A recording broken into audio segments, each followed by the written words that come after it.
Well, welcome everybody. So glad to have you with us today for this next installment in our How Christians Respond in Crisis series. I've got a great panel with us today from our religion department here at Trevecca Nazarene University, and I want to turn to them real quick, let them take a chance to introduce themselves, and then we're going to have some really great conversation that I've been looking forward to. So take it away.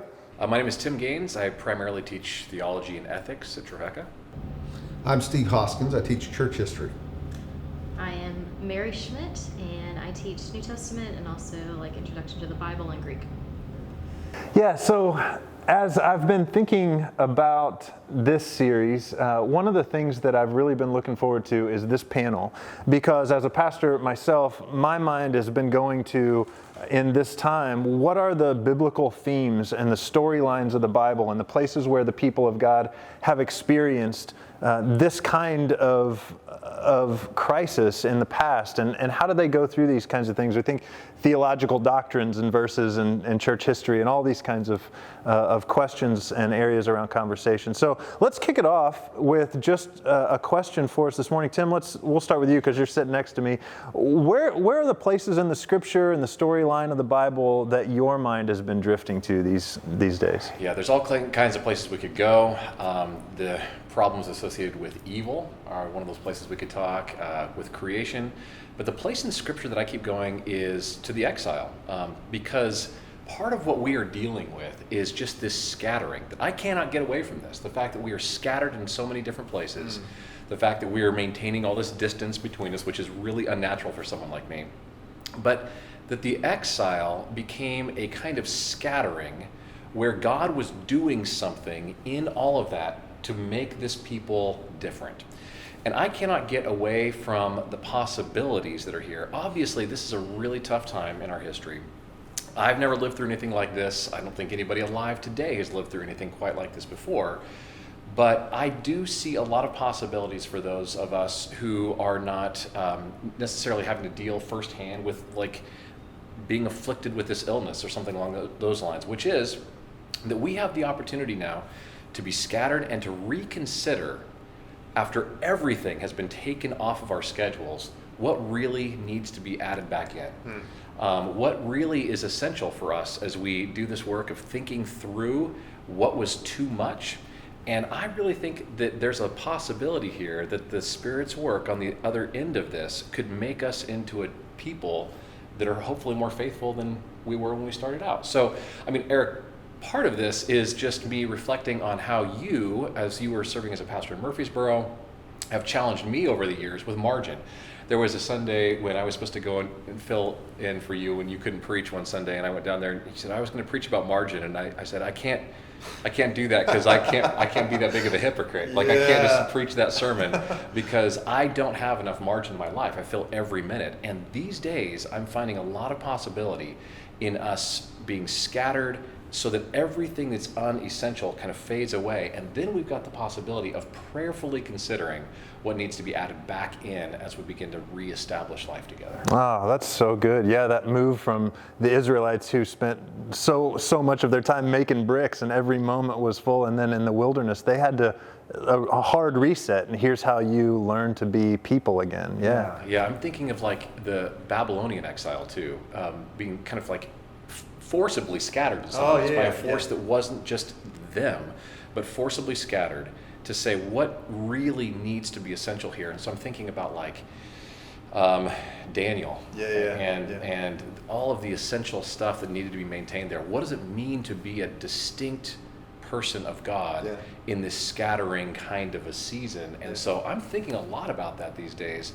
Hopefully we can begin to think about what is really essential for us as God's people as we are scattered, and we can recognize maybe we don't have to add everything back in. As much as I think we are clamoring for a sense of normalcy, part of me is hoping that this is a kind of sanctifying lack of normalcy that causes us to really think hard about what it is that we want to add back in. Yeah. You said exile. My mind immediately went to Exodus for some reason and so I was thinking about that the whole time. Steve, Mary, what are your guys' thoughts? Where do your minds go? Mary is my colleague who teaches New Testament, When I think about the Bible, I generally think of Jesus, which is, just one of those things. And Steve wins. But and I'd really be interested to hear what Mary has to say, because in the earliest church, the whole issue was they were aliens in a culture that did not accept them. And they gained credibility in many ways by following the example of Jesus when it came to these interpersonal relationships. And so you have Jesus interacting with people who are sick, Jesus interacting with people who have diseases. You have Jesus interacting with people who are social outcasts because they are diseased or because they're found to be unacceptable in other ways. And one of the things that's really interesting is that, there's miracles. And we pray for miracles. We need to pray. But the other thing that's really interesting in the early church's life is they follow Jesus' example of not shirking back from those people. Touching those people. I mean, we're keeping social distance here today. We need to practice social distancing. But Jesus heals people by touching them. Jesus goes into social settings with them. And the early church just follows that example. And by the time you're into the 2nd century, as the scriptures are being written and compiled, you run into this smallpox plague. Antonius Pius is probably the greatest of all Roman generals. And there's a smallpox plague that probably takes out about 1/6 of the population. These are days of statistics. They're hard to hear, but that's history. And Christians gain credibility by caring for people, touching people, healing people, not Sometimes running Jesus from people. speaks just from words, though, too. Yeah. He does healing from words. So I think there's a number of ways healings occur. Yeah. Well, and I think it's important for us to think about, we say Christlikeness. Quite often that generally means demeanor. Yeah. I think that the scriptures speak volumes when it comes to behavior. Yeah. And I think we really need to think about that in these days. I really appreciate being here with my colleagues because I think we interpret the Bible most faithfully when we think about how the Holy Spirit has spoken through theology and through church history, right? We can't just say Bible by itself. And it was interesting because I thought about some of these questions because you had sent some of these in advance, and I actually went through Exodus plagues, I went through Exile, and I rejected both of those as options for how to go forward. Because and then I was trying to think, where could I see something? Because I don't know that there's anything in the Bible that's exactly like this. And so I worry some of them mapping something or taking a small portion out and trying to apply it. And I came up with 2 examples, one from the Old Testament, one from the New Testament, because I was thinking, I'm the Bible representative. One of the ones that came to mind was actually the story of Job. And I think both of these examples that I'm going to use would give us examples of how tricky it's going to be to interpret the Bible in these times, because Job and his friends represent the theology that you find in a lot of the Bible. And if you actually go through the Old Testament and count it up, the theology is do good, good things happen to you. Do bad, bad things happen to you. And so Job and his friends assume he must be experiencing this because he did something wrong. And then God shows up at the end of the book of Job and doesn't talk as long as everyone else did, but yet says, I'm in control. My wisdom is greater than yours. And that it's okay to question, to be afraid, to doubt, that those don't have to be outside of what it means to be the people of God. And I find that really an important text in a day like this when we're struggling and grappling with things that we don't see. Yeah. The other story that really jumped out to me is the story in the middle of the Gospel of John, John 9. And it's the story of this man who was born blind, right? Yeah. And one of the fascinating things about the story is actually the disciples and the Pharisees have the same view on his being born blind, because they're both from Galilee. And just this side note, bonus information that I say all the time, Pharisees in the 1st century are the good guys. Like 2,000 years later, we think of them as these horrible hypocrites, but that's really unfair. And so the Pharisees and the disciples both say, wow, this man must be born blind because he sinned or because his parents sinned. And Jesus says, no, the glory of God is going to be shown even in this situation. It has nothing to do with what you think it was about.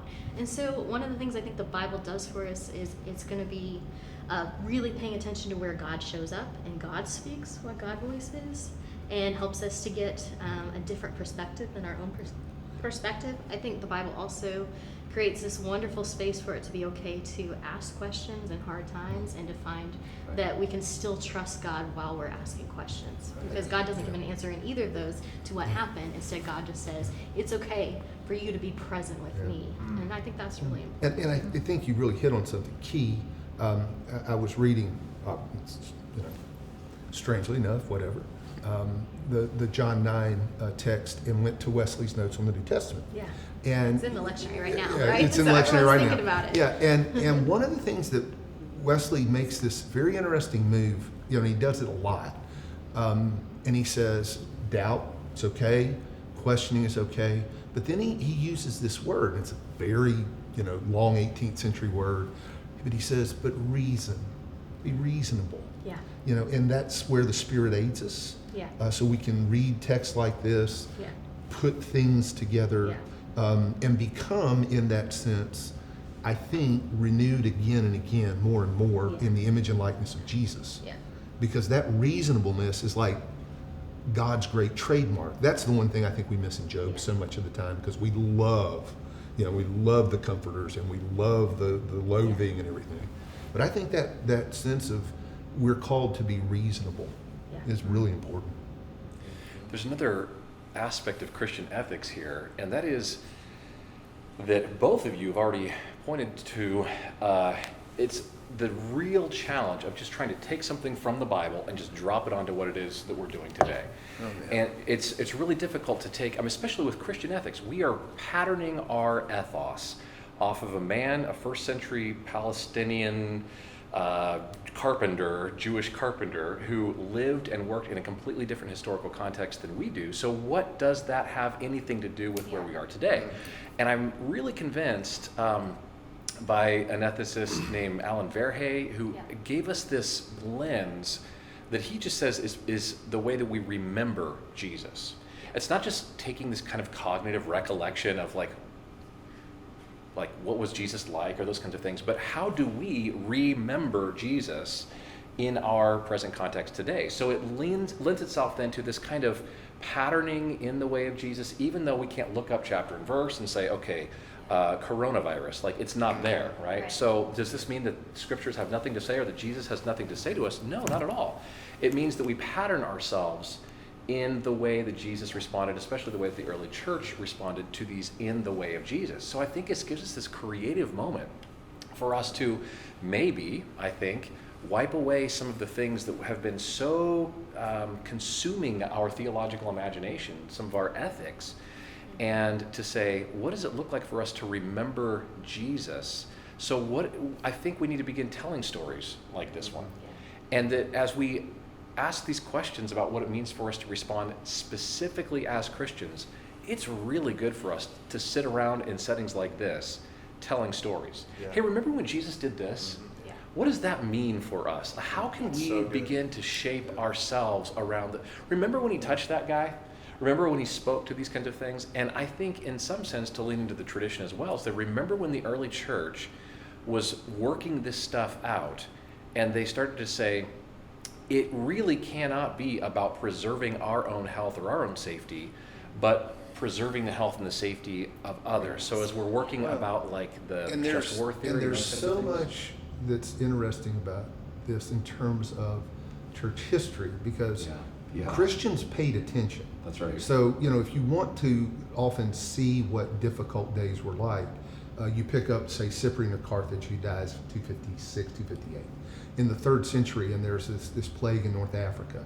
And he writes, I wouldn't recommend it, but he writes vividly about what people go through and records this. But, the remembering part is really interesting, because history, is not the past, said the great Henry Glassy.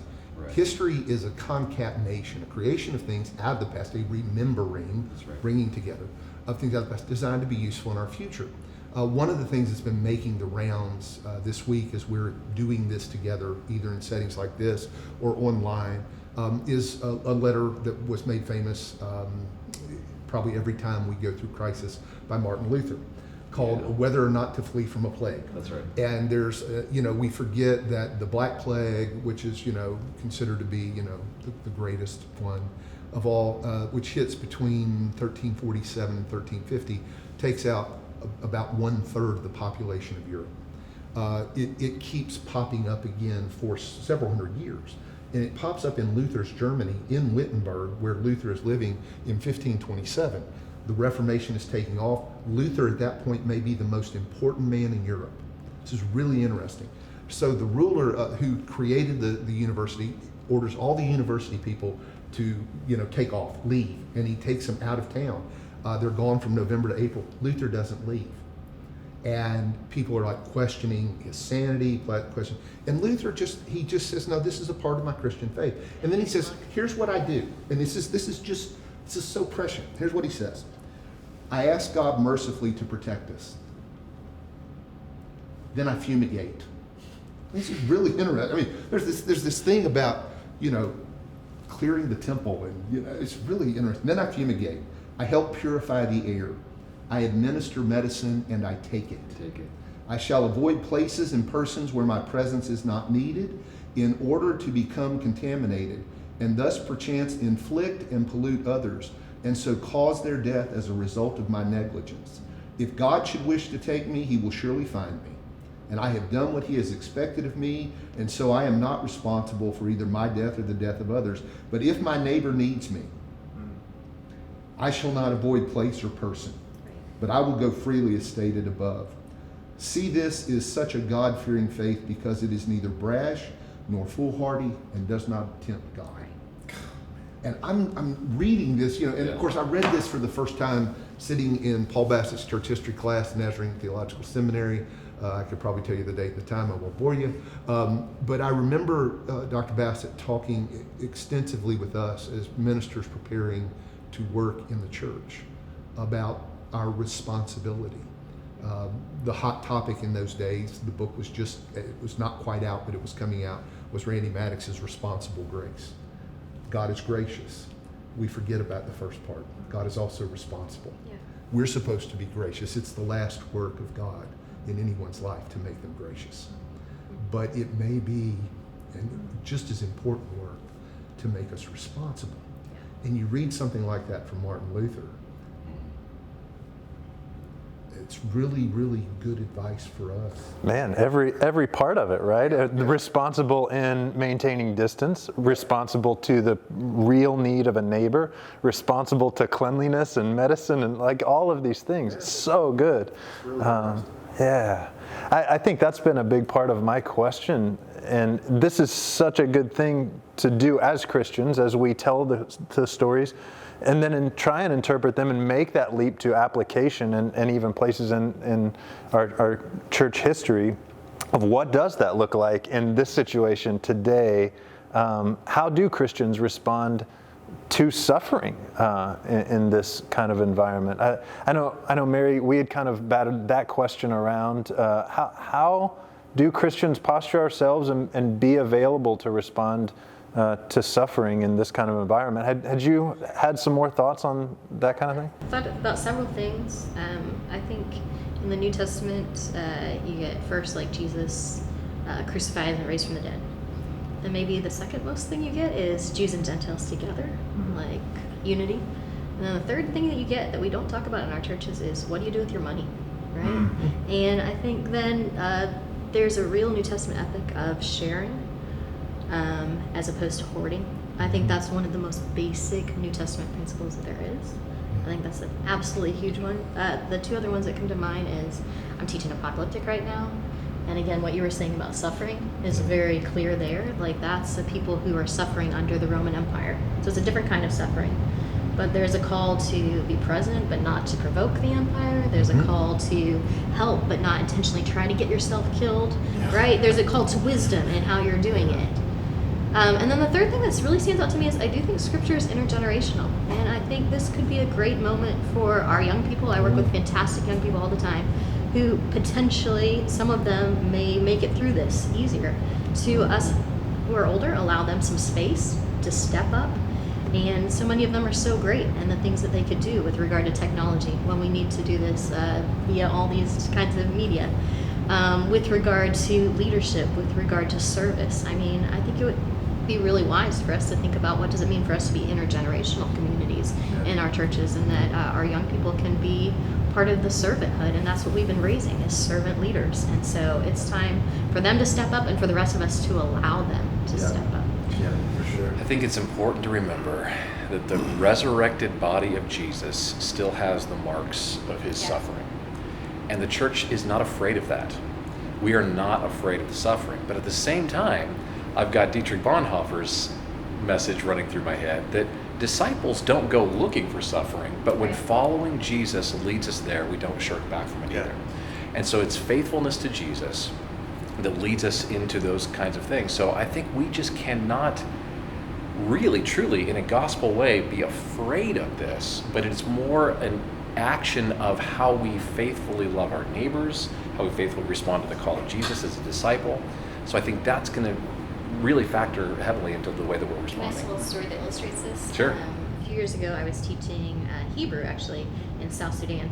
Well, it's quite a few years ago now. But it was during one of the breaks in the Civil War before the two nations split. And when we were there, they had a kind of unusual happening. Not very many outsiders had been murdered or killed, and an American was killed. And then they were trying to decide, should they send us home? We got to teach every day, but we got driven back and forth and then compounded in from about 3 o'clock in the afternoon on. We couldn't go anywhere.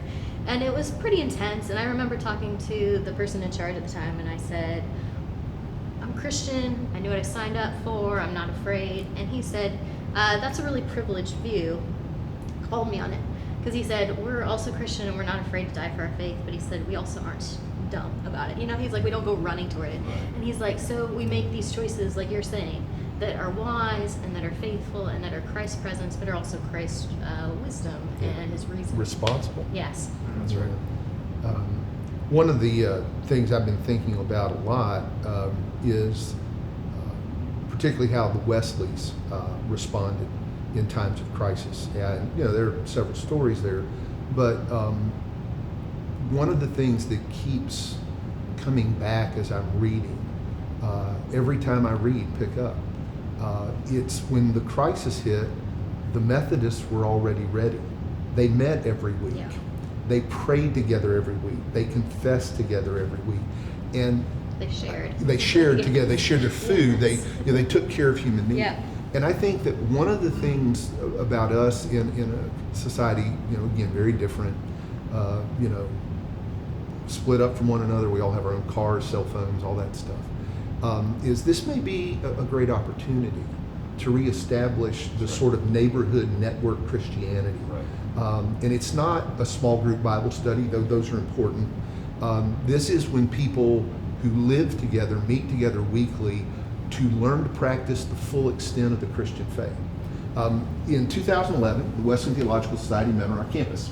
Dr. Boone received the Pastor Scholar Preacher Award. We had a really fun meeting, but one of my good friends, Michael Cartwright, who Church of the Brethren teaches at University of Indianapolis, debuted a book that year. I brought it with me, and it's called Watching Over One Another in Love. And it's actually now free out there if you kind of do Watching Over One Another in Love PDF.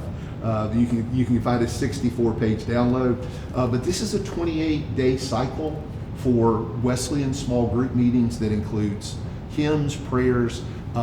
It takes the general rules and turns them into instructions. So when it says things like care for each other, it says where people are being enslaved, go and free them. It's really interesting, you know. Where it says share your food, it says find someone today and feed them. Yeah, that's right. This is really sort of interesting. And Michael wrote this with Andrew Kinsey, and they actually sort of debuted it here on the campus. I've never been able to get away from it. It's clear, it's short, and if you get a chance, check that out because link in the show notes. Link in the show notes. But it is really an excellent way to think about what it means for us to practice our Wesleyan faith, and that phrase, watching over one another in love. is a way of exercising godly responsibility. You know what's interesting? So Mary talked about the importance of sharing and not hoarding, and then you talk about this, the establishment of these groups. I've been thinking about that passage in Acts that describes the early church. All the believers were together and held everything in common, or shared everything in common. But in our situation, we can't be together. So like, how do we as a church, at least for a season, right? How do we as a church be separate but still share everything in common? And that's one of the things that's been inspiring to me, is to see churches who do have these established communities, do have these established networks of love and relationship, how they learn to translate that across the environment that we're in right now. Have you seen anything that's been inspiring to you? Yeah, I've seen a couple things. The internet helps, and there are some folks who are more comfortable and have technology to meet online. But one of the things I've seen, I live in a sort of out of the way part of Nashville called Old Hickory, Tennessee. It's as far away as you can get from a mall in Tennessee, which is why I live there. And it's just really true. It's also the thinnest land mass in Davidson County. It's less than a mile between the lake and the river. And the Nazarene Church out there, Pastor Mike Shin, are doing a great job of creating. They've got a coffee shop that they've just opened, and people are coming in to do this, keeping social distancing in small groups. They've become, again, a food distribution network. They have, I think they may be doing the drive-in services, but people can sit, with social distancing cars. I think we've got to be creative. Yeah. But we've also got to follow the Spirit here. And I think that the key is local. The Christian faith is local. And it is the universal become local. Yeah. And I think for me, that's critical right now. One of my favorite stories from the late 1930s, early 1940s is this story about a French Huguenot community called Les Chambons in France. So southern France, we're talking French hillbillies. These are not necessarily sophisticated people. These are folks who don't have a lot of access to education or training. But it's a story I'd love to tell in every ethics class I teach here, because they started having people show up at 2 o'clock in the morning knocking at their door. They'd open the door and there's a Jewish family standing on their front porch saying, "We're fleeing for our lives. Do you have shelter for us?" Years later, there were philosophers and journalists who would go back to Les Chambons and ask these people, "Why did you take in all of these Jewish refugees who were fleeing for their lives?" And they kind of blinked at them and just said, "What do you mean?" And so they started asking them, what convinced you that it was worth putting yourselves in danger to welcome these people into your house and provide them shelter? And they said, there was no argument that convinced us of this. There was no kind of intellectual construct. And the more they began to dig in there, they realized that these people had been preparing for 25 years for that 2 a.m. knock at the door. It was because they lived in local communities, sharing together what they had, and their pastor pastored them well. So I think I say that mainly to be able to say, think about right now what practices you have in place in a local community. What kind of person are you practicing your way into becoming? Because it may not be this crisis, but it's going to be something that you could never foresee knocking at your door at 2 o'clock in the morning. And not every day is race day, but you've got to spend 10 years training for race day. Yeah. So But it's it this long also process. becomes the normal part and rhythm of life. That's right. It's just so That's interesting, right? That What we're talking about That's is right. not special. That's It's right. weekly Methodist meetings. That's It's right. the daily life of these French Huguenot. Yeah. They're sort of Protestant monks, actually. That's right, Monks in the world kind of Yeah, thing. I think that for us, we've got to pay attention now. There are people who critically in need of help, critically in need of food, critically in need of health care. We've got to help them find those things. But I think we've also got to start thinking about life beyond this. That's right. And critically establishing those patterns of grace and discipleship that will then become the future. What can you do? What do you have that you can provide others that they'll need at this point? And I think that, again, that whole word of responsibility is the word that I keep hearing the Spirit speak to the churches. and what should be our normal responsibilities, because that's what will inform Yeah. when the time comes. All right, so can I ask you a question? Yeah. I want to ask this question to Mary, because the question that has come to me several times is, are we living in the end times? And that's not, you know what I'm saying? Like, I'm starting to Do see. you want to have an answering hymn sing right now? I do. I was getting ready to wrap us up. But I've had this, and I think it's really important for us just to recognize what is the Christian imagination around crises, because I'm getting all these questions from people saying, like, we've got a tornado here in These are Nashville. Nazarenes. It's always the end times. We've got tornadoes in Nashville. We've got earthquakes afflicting different parts of the world right now. We've got this worldwide pandemic. What's going on here with all of this? Like, what is happening? So I'm just going to tee up my friend and colleague over here. Since you're teaching apocalyptic literature this semester, That's right? right. Sure, right? Is this the apocalypse? It might be. Right? I think Scripture says you have to live always Sure. as if it might be. Yeah. I did On not the other expect you to say hand, that. like the way Revelation works is not just forward, but it's more. That's the best way to right. describe time in it is history repeats itself, and so we've seen these events before. There's a good possibility we might see these events again, Sure. and in the midst of events like as being described in the Book of Revelation, then there's this deep call to discipleship. So exactly what we've already been talking about. And so rather than trying to worry about, is this the end time? What does it mean to be people who live faithfully in our time, which is indeed like being and witnessing to the kingdom of God. Yeah. Yeah, there's definitely some teaching from Jesus that we ought to be aware and be paying attention. But anytime Christians start to directly try and map current events over, Revelation or what we're living through right now. If y'all ever want to do one, Yeah. called the late great Planet Earth at Tribeca. Yeah. We had that here when I was a student back in the '80s. So probably something else. But that is so true. Just that always living. That's the heart of all of that teaching, is that at all times live as if the Lord is returning. And as Christians then too, to not be afraid of that. That's always one thing that surprises me about Christians as we navigate through some of those conversations. A lot of times those conversations veer off into the I'm scared for my life ditch. And that was never kind of the posture for Christians to be in. As Christians, we wait for the Lord's return with open arms, right? So Version of it is First Thessalonians 4, right? Okay. And it ends not with the just socially meet the Lord in the air and will we ever be with the Lord? The Lord's coming back then with us down. But it ends with, therefore encourage one another with these words. But how often have we used it as despair, as beating over someone else's head, rather than as encouragement? Like the language in there in Scripture is to be encouraged. I love that Revelation starts out with letters to churches, and it generally centers around this notion of, are you being faithful to the way of Jesus? Are you remembering Jesus well here? And some of the churches are nailing it, other churches are blowing it, some are kind of somewhere in the middle. But I think as we think about the way that we approach something like this eschatologically, it is God's future that's breaking in. And I think we need to pay really careful attention to how faithful we are being to the way of Jesus in the midst of whatever it is. Well, and Luther, in that quote I read earlier, it's an interesting moment in the life of a city that's on the way up.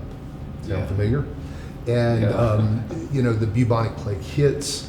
The people who are in charge and can move what they consider to be critical and essential personnel to safety, they do that. But there are people who resist, who aren't bothered by that. They want to help people. One of them is the mayor's wife, and she dies almost in Luther's arms, if you read these tales.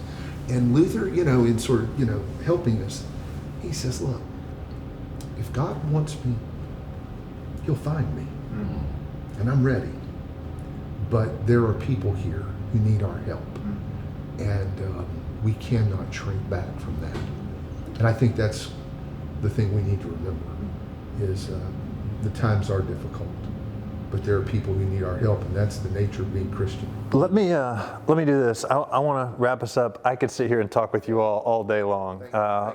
But I would love to give you all a chance to just kind of a closing thought, comment. You're speaking here to the Trevecca community, but also you're going to have Christians maybe around our region or maybe even around the globe tuning into some of these things. What's on your heart finally that you'd kind of want to say to close out? Do you want to start us, Mary? Who's got something? Great. I just sort of want to say that word of encouragement. I mean, I think the things that we've said already were so beautiful. I've enjoyed this conversation a lot. But I do think there ought to be a word of encouragement that we are the people of God, and even in tough times, God is present and we're called to be present. And then beyond that, then our actions now are developing us. So, word of encouragement. Good. So I'm a theologian, which is words about God, right? So part of my job is to hear the word and respond in words. And so I've got a lot of words that I could say. There's a lot of theology that's being done.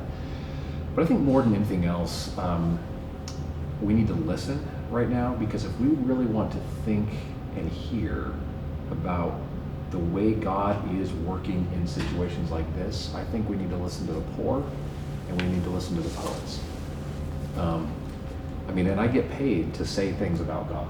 So I don't say this lightly. I do think that the poor are going to be those in a situation like this who are affected first.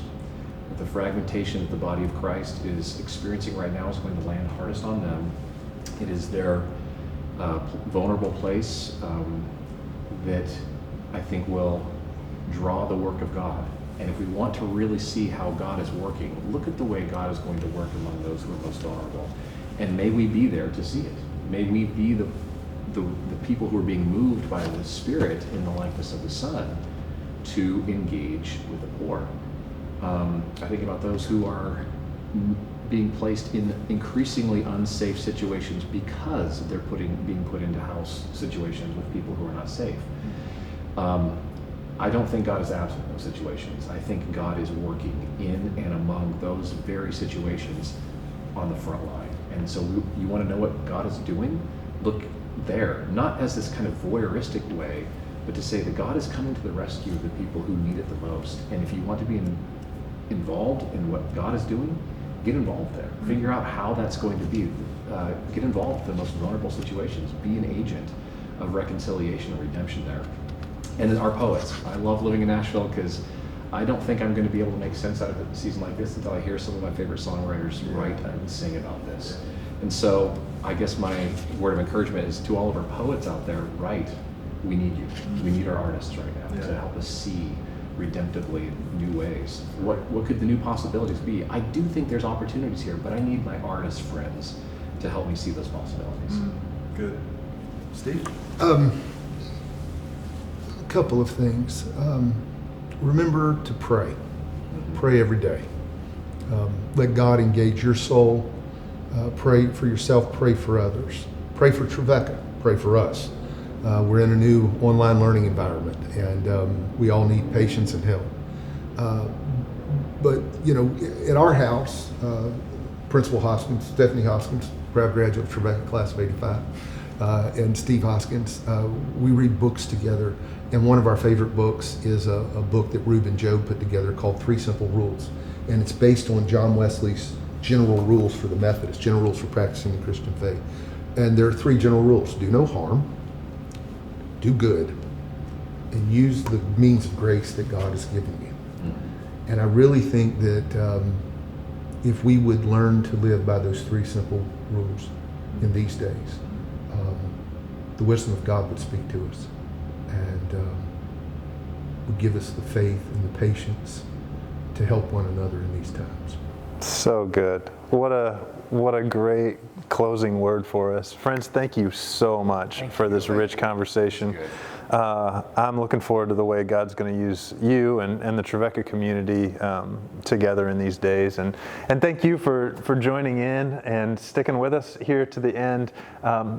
Make sure that you subscribe to the YouTube channel here, the Trevecca Chapel YouTube channel, so that you can pay attention to the different How Christians Respond in Times of Crisis series. And our friends, we are praying with you, and we're glad to be journeying with you in this journey, and may the Lord bless you and keep you in these days. And thanks so much. We'll see you soon.